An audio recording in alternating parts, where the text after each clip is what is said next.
Hey, Brian here with Rapsodo. We're going to talk about to start, when you get Rapsodo, some things you can do to really get started. One of the things is just getting familiar with the setup. The setup of our Rapsodo products is very important for data accuracy, just to ensure you're collecting that data. So if Rapsodo is new to you, one of the first things you can do is get very familiar with that setup. Another thing at Rapsodo, as you're getting started, is the data guides. So we do have user guides by age, so that you as the player, as the coach, can get familiar of what the average data points are across the board for both pitchers and hitters. So getting familiar with those data guides will allow you to understand the data you're about to capture with Rapsodo. If you are new to Rapsodo, one of the great first ways to get started is our certification courses. So we do have 4 certification courses for both baseball and softball. So we have a baseball pitching and hitting cert course, and on the softball side, we also have a pitching and hitting course. So these certifications allow us to go through and give a deep dive into Rapsodo before you start utilizing the hardware to collect both pitching and hitting analytics.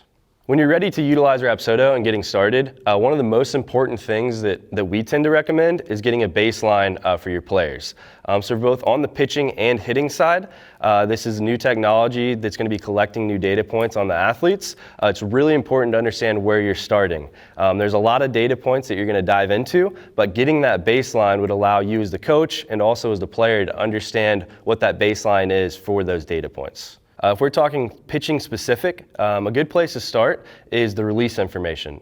So utilizing the Rapsodo, the 2.0, 3.0 products, you're going to get release information. So what that's telling you is where that ball is being released in space.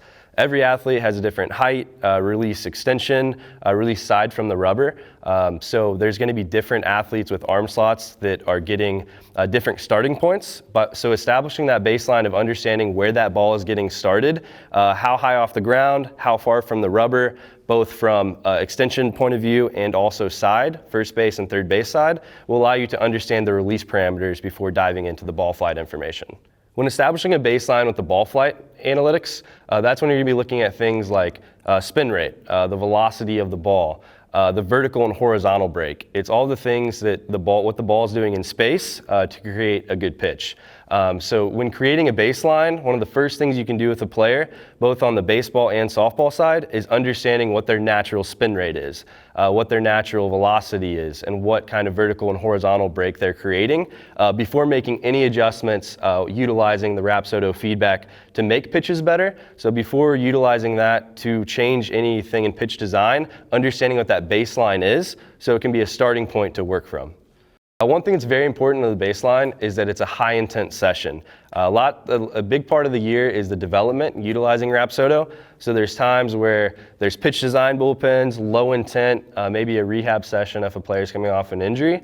When we're establishing a baseline, it's just very important that is high intent pitches so that we can use that baseline of data to move forward to create a plan to improve those pitches or hitting for that athlete. So after establishing a baseline as a player or with your coach, that's when you can look at the baseline numbers to establish goals. The unique thing with baseball, softball, and all sports, every athlete is much different, so those goals are going to look different. That may be trying to get to a certain velocity for exit velocity off the bat or for release velocity out of the hand, but every athlete may have a different goal in mind. It may be adding a couple inches of vertical break or horizontal break to add more deception to that pitch. That is where it's unique working with each athlete as the coach. You can set different goals, but the important part is having that baseline first so you can track progress along the way to getting to those goals if it is a couple more inches on a pitch or higher exit velocity. But one thing we try to stress at Rapsodo is it's not a cookie cutter approach. Every athlete out there shouldn't be trying to throw the exact same spin rate or same vertical break on a curveball. It's where you can really dive into each player profile after that baseline is established so that you can work towards those goals, even if it's just a couple of data points you're looking to improve at that time.